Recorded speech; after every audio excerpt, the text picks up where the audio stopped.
একটা কথা বলি। হ্যাঁ, এটা কে শুনছি? মা তারার কেউ ভক্ত, সে আবার এত গালাগাল। মা তারার ভক্ত হয়ে এত গালাগাল, সে কিসের ভক্ত দেখছো তো সবাই? সব কটা bond bond bond bond bond bond bond bond bond bond bond bond bond bond bond bond. এই দুনিয়াতে কেউ ভক্ত নয়।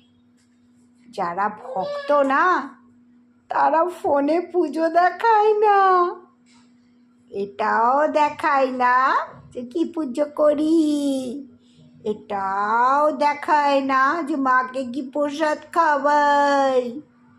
এগুলো সব কারা জানো? এদিকে নাচ করছে, গান করছে, কি খাচ্ছে সেটাও দেখাচ্ছে। আবার যদি কেউ কিছু বলে তাকে পাগল মূর্খ সব বলবে, কিন্তু তাকে কিছু বললে বিপদ। ও ও মাতারার ভক্ত, সে আবার গালাগাল দেয় ভোরে ভোরে ভোরে ভোরে।